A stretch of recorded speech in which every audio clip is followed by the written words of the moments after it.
Salam sejahtera Malaysia, denyut nadi suara rakyat bergema di channel ini. Terima kasih kerana bersama-sama dalam channel ini untuk mendapatkan berita-berita dan ulasan-ulasan terbaik untuk seluruh rakyat Malaysia. Bagi anda yang pertama kali bersama-sama dalam channel ini, sila tekan butang subscribe, like dan share. Malaysia kita punya, cintai Malaysiaku, kita jaga kita. Sekali lagi, bagi anda yang pertama kali, sila tekan butang subscribe, like dan share. Kita mulakan berita menarik hari ini. Salam sejahtera Malaysia, denyut nadi suara rakyat bergema di channel ini. Nampaknya Tengku Zafrul dah tak tahan lagi. Nampaknya Tengku Zafrul tidak boleh bertahan lagi dan akhirnya beliau memberikan sebab, dan beliau juga secara tidak langsung nampaknya telah pun memecahkan rahsia besar UMNO selama ini yang ramai orang mungkin tidak tahu. Ramai orang yang mungkin tidak tahu. Jadi kekalkan bersama-sama dengan saya dan saya akan kongsikan kepada anda apa sebenarnya punca Tengku Zafrul meletak jawatan sebagai orang besar UMNO di negeri Selangor. Rupa-rupanya Tengku Zafrul pertama dia kecewa macam-macam tak ada pada UMNO Selangor. Apa benda yang tak ada dalam UMNO Selangor kita sama-sama bongkar di dalam video ini. Kekalkan bersama, saya akan kongsi kepada anda semua. Pertama sekali, Tengku Zafrul berkata banyak yang tidak ada pada UMNO Selangor. Itu yang menjadi punca kepada beliau, iaitu Tengku Zafrul Abdul Aziz. Beliau telah melepaskan jawatannya sebagai bendahari kepada parti itu baru-baru ini. Seperti yang kita tahu, beliau telah melepaskan jawatan sebagai bendahari. Kenapa? Bukankah itu satu jawatan yang cukup besar, cukup penting untuk seorang pemimpin di dalam UMNO? Tapi kenapa? Pertama, beliau berkata banyak kekurangan. Dalam satu kenyataan, beliau berkata, beliau yang juga adalah Menteri Pelaburan, Perdagangan dan Industri. Beliau berkata, UMNO Selangor pertama, rahsia pertama adalah UMNO Selangor telah mencatat keputusan yang sangat-sangat buruk dalam sejarah. Bermula pada bila? PRU 15 pada 2022 yang lalu diikuti dengan pilihan raya negeri PRN kira-kira setahun yang lalu. Teruk betul. Kalau kita tengok kepada realiti keputusan pada ketika itu, pasti anda terus dapat mengetahui bahawa betapa sangat teruk UMNO pada PRU 15 yang lalu. Beliau berkata, beliau mengingatkan bahawa sebenarnya keputusan tersebut menjadi amaran terakhir. Itu merupakan amaran terakhir untuk UMNO supaya berubah dan menyadari realiti.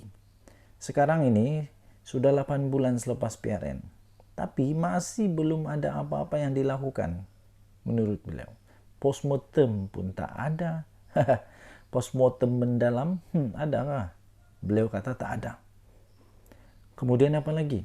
Beliau berkata strategi baru untuk tawan hati rakyat pun tak ada. Jadi apa sebenarnya yang dilakukan oleh UMNO Selangor? Mana Zahid Hamidi? Mana Zahid Hamidi? Menurut Tengku Zafrul, jika pandangannya untuk mengubah segera keadaan tidak diterima, lebih wajarlah untuk dia melepas jawatan. Dengan kata yang lain, nampaknya, rupa-rupanya, sebenarnya Tengku Zafrul ada memberikan banyak dia punya pendapat, pandangan untuk mengubah segera keadaan yang berlaku. Tetapi nampaknya seolah-olah beliau berkata tak ada pun tindakan, malah dia punya pandangan tidak diterima. Jadi lebih wajarlah, baguslah dia letak jawatan saja daripada terus mendapat pangkat yang besar sebagai bendahari tetapi tak ada apa-apa pun suara dia berkuasa, berkesan tidak pun berkesan. Jadi lebih baik dia letak jawatan sajalah. Untuk melepas jawatan di peringkat negeri, untuk memberi fokus di peringkat pusat, dan pada masa yang sama untuk bahagian Kota Raja yang diketuainya. Kota Raja. Pada 1 April yang lalu, dikabarkan telah pun disahkan bahawa beliau meletak jawatan. Beliau meletak jawatan dan menyatakan hala tuju UMNO sebenarnya UMNO Selangor dilihatnya tidak sehaluan dengan kepimpinan di peringkat pusat. Apa sebenarnya yang berlaku ni? Takkan Zahid Hamidi di pusat tak sehaluan dengan UMNO di Selangor? Malah katanya perancangan untuk memperkasa UMNO di Selangor bersifat hambar. Sehari kemudian UMNO Selangor telah menafikan dakwaan Tengku Zafrul dan menganggap dia sepatutnya berbincang atau menulis surat secara rasmi terlebih dahulu kepada parti sebelum membuat keputusan tersebut. Inilah yang dia kata, dah tercucuk baru tengada. Dah kena baru terasa. Malah Ketua Penerangan UMNO Selangor sendiri, iaitu Muhammad Zaidi Mat Zain, tidak menolak kemungkinan keputusan yang diambil oleh Tengku Zafrul itu berpunca daripada pengaruh dari pihak ketiga. Inilah tuding-tuding jari. Sendiri punya salah, tudingkan orang lain. Kalau memang itu keputusan Tengku Zafrul dan memang dia nyatakan itulah yang berlaku, apa pula kena mengenai dengan pihak ketiga? Siapa lagi yang kamu mau tuduh sekarang? Dia bagaimanapun tidak menjelaskan lebih lanjut siapa pihak ketiga yang dimaksudkan itu. Menurut Tengku Zafrul, untuk mengembalikan kekuatannya, UMNO Selangor sebenarnya perlu untuk mengambil beberapa langkah segera. Pertama, kata dia, UMNO Selangor perlu melakukan ujian sikap ikhlas bagi mengenal pasti perasaan dan denyut nadi rakyat negeri itu secara keseluruhan. Kedua, tambah senator itu, untuk memodenkan organisasi agar bersifat cost efektif, pantas berkomunikasi dan terbuka menerima pandangan daripada akar umbi. Tidak ketinggalan, Tengku Zafrul juga menekankan kepentingan UMNO Selangor untuk meletakkan cadangan dasar sebagai keutamaan, selain memanfaatkan data serta analisis yang tepat. Ketiga, mencari pelapis dengan hati yang terbuka. Ini penting, kerana pada akhirnya organisasi UMNO Selangor itu akan dihakimi rakyat dengan pemimpin yang ditonjolkan, katanya. Tengku Zafrul juga menegaskan bahawa rangka kerja yang bersifat menang-menang dengan rakan-rakan UMNO Selangor perlu untuk dilaksanakan segera. Kelima, dan yang paling penting adalah menurut beliau perlu untuk diterapkan budaya politik yang intelektual baru, fokus kepada penyelesaian dan dasar, buang amal lancah kenting. Katanya, jika kita tak ubah budaya ini, tidak kiralah setebal mana pun pelan visi kita, akhirnya kita akan kekal tanpa kuasa, katanya. Pada masa yang sama, bekas Menteri Kewangan itu juga turut mengingatkan bahawa dia akan tetap komited kepada UMNO Selangor dan Kota Raja, serta mahu parti itu kembali untuk dihormati oleh rakyat. Jadi katanya, jalan itu tidak mudah. Kita perlu bekerja keras, tapi inilah resam perjuangan dan impian yang wajib dilaksanakan. Itulah rahsia-rahsia UMNO yang telah dibongkar oleh Tengku Zafrul, dan beliau juga turut menyatakan bagaimana sepatutnya untuk UMNO hidup semula. Denyut nadi suara rakyat bergema di channel ini. Jangan lupa tinggalkan komen Anda. Bye. Salam sejahtera Malaysia. Denyut nadi suara rakyat bergema di channel ini. Rupa-rupanya kehilangan ataupun kegagalan rayuan kes Batu Putih ini dipertahankan oleh Mahathir pada tahun 2021 bulan Oktober, ya. Dr. Mahathir memberikan alasan yang cukup tak tahulah lucu kah apakah, saya pun tidak pasti. Tapi alasan ini sedikit sebanyak menunjukkan, menggambarkan Mahathir memang seolah-olah dia tak tahu apa yang dia buat. Dia tak faham kah konsekuensi yang dia buat itu. Walaupun alasan itu menuding jari kepada orang lain, walaupun alasan itu mungkin untuk melepaskan diri dia sendiri daripada bersalah, tapi dia kena faham. Mahathir kena faham bahawa dia Perdana Menteri. keputusan dia itu muktamad. Tanda tangan dia lah yang paling besar. Arahan dia yang paling kuasa. Walau bubui manapun orang bagi nasihat kah, orang bagi pendapat kah, tapi akhirnya keputusan di tangan Perdana Menteri. Hebat manapun pandangan itu, kalau Perdana Menteri tak mau dan dia sedar tindakan itu bakal merugikan negara Malaysia, bakal hilang kedaulatan negara Malaysia, dia kena sedar perkara itu bukan untuk tuding jari pada orang. Ini kan pula hanya seorang pegawai yang dituding jari.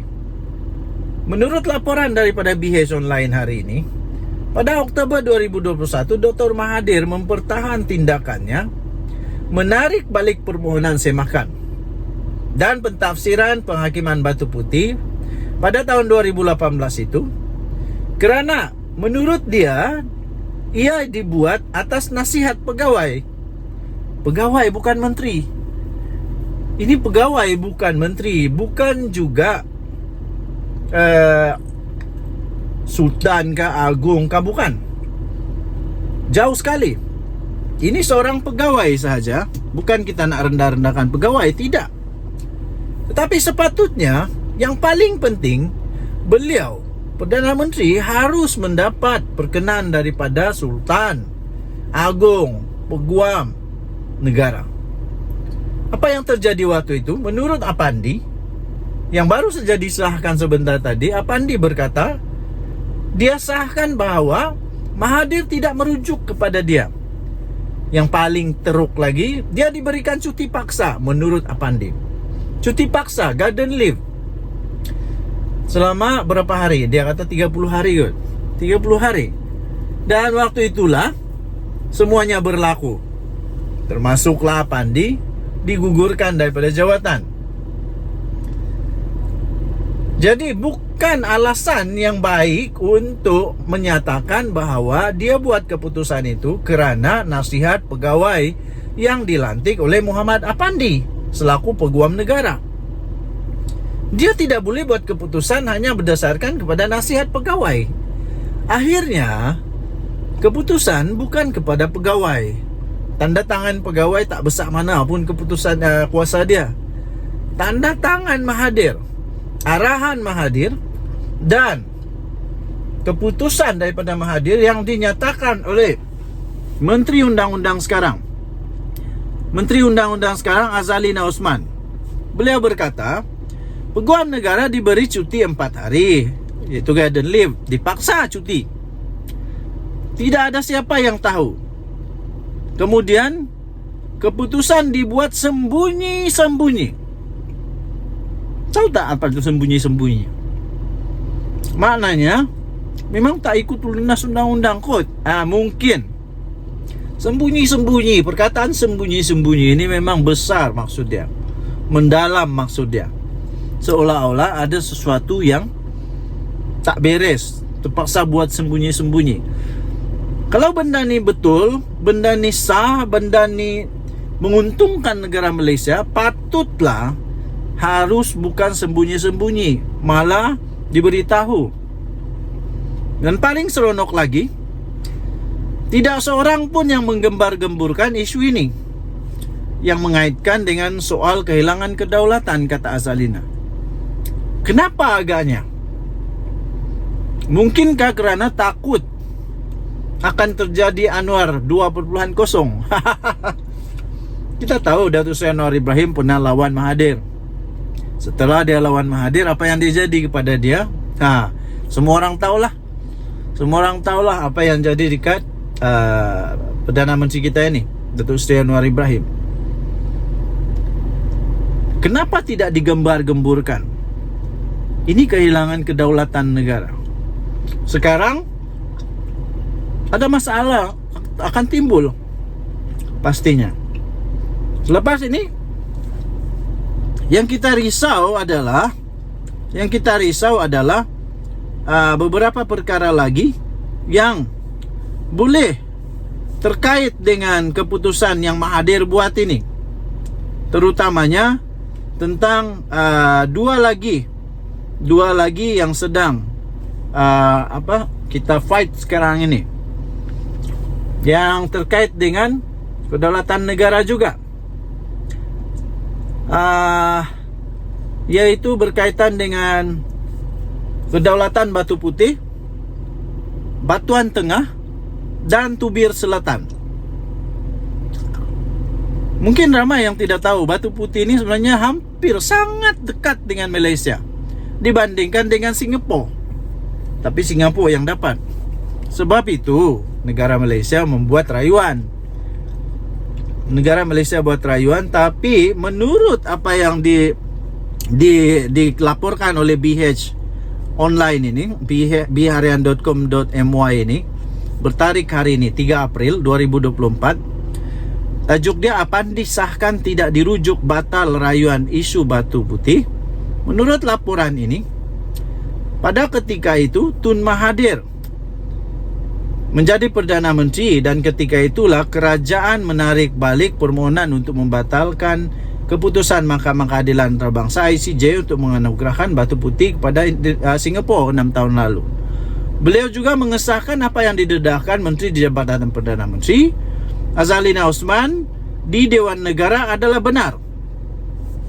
Sampai dia kata apa yang didedahkan adalah benar. Saya bersedia untuk beri keterangan kepada Suruhanjaya Siasatan Diraja, kata Apandi. Kemudian dia kata, saya peguam negara ketika itu, tetapi Dr. Mahathir buat keputusan. Jadi maksudnya Dr. Mahathir lah yang buat keputusan. Kalau betul Apandi cakap nih, dia kata saya peguam negara ketika itu, tapi semasa Dr. Mahathir buat keputusan, beliau tidak pernah merujuk kepada saya sebagai peguam negara. Jadi sebenarnya kalau ikut kepada kata Apandi ini, keputusan itu bukan terletak kepada pegawai tapi keputusan itu terletak pada Mahathir. Nanti Mahathir jawablah. Ini akan melibatkan turun-temurun negara Malaysia, kedaulatan negara Malaysia. Denyut nadi suara rakyat bergema di channel ini. Bye-bye. Salam sejahtera Malaysia. Denyut nadi suara rakyat bergema di channel ini. Berita yang paling hangat sekarang ni ya, berkenaan dengan Pulau Batu Putih.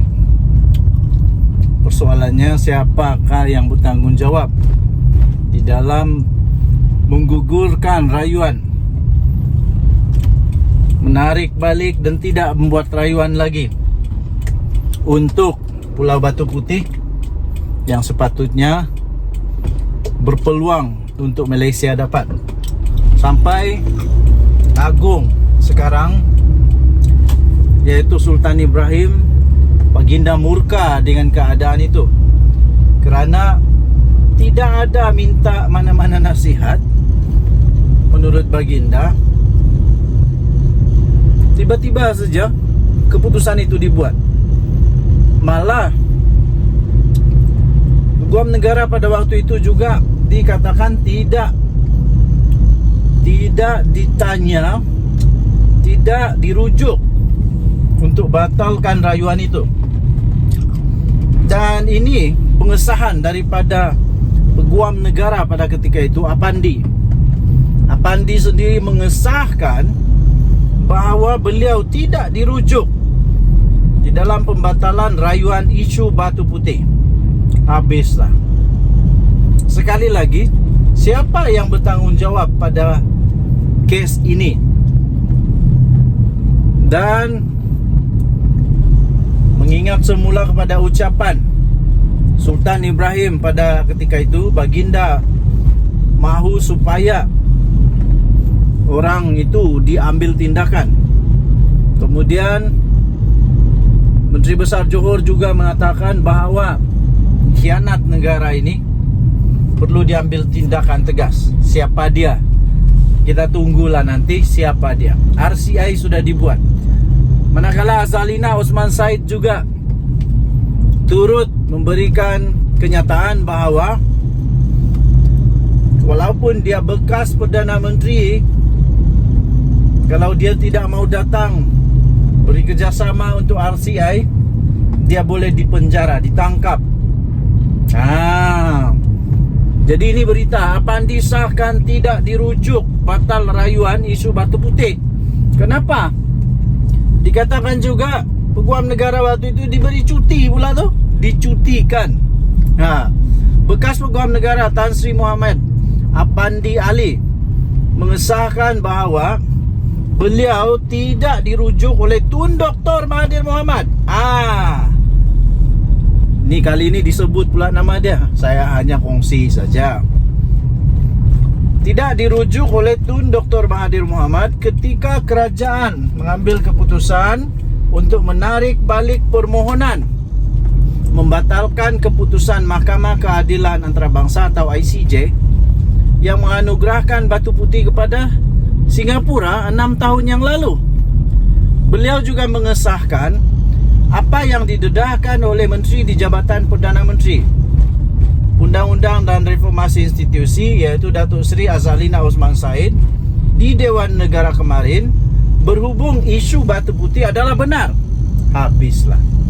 Habislah Mahathir kali ini. Beliau berkata apa yang didedahkan adalah benar. Saya tidak mau komen lebih, katanya. Tapi saya bersedia untuk beri keterangan kepada Suruhanjaya Siasatan Diraja atau RCI. Beliau berkata, yang diketuai oleh bekas Ketua Hakim Negara Tun Madraus Sarip. Katanya, saya peguam negara pada ketika itu. Tetapi semasa Dr. Mahathir buat keputusan, katanya, beliau tidak pernah merujuk kepada saya sebagai peguam negara. Malah masa itu saya telah dipaksa Saya telah dipaksa untuk bercuti selama 30 hari oleh Ketua Setiausaha Negara pada masa itu.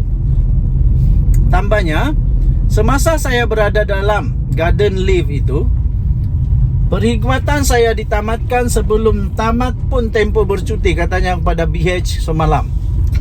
Muhammad Apandi dilantik sebagai peguam negara pada 2015 bulan Julai, mengambil alih tugas daripada Tan Sri Abdul Ghani Patail yang ditamatkan hikmat berkuat kuasa 27 Julai tahun yang sama atas sebab kesihatan.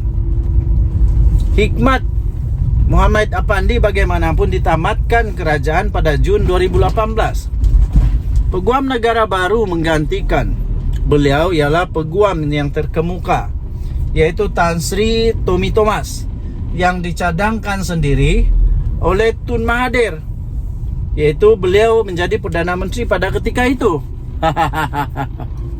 Ini memang luar biasa. Sungguh-sungguh luar biasa ya, tuan-tuan dan puan-puan. Mengambil keputusan tanpa merujuk kepada yang sepatutnya.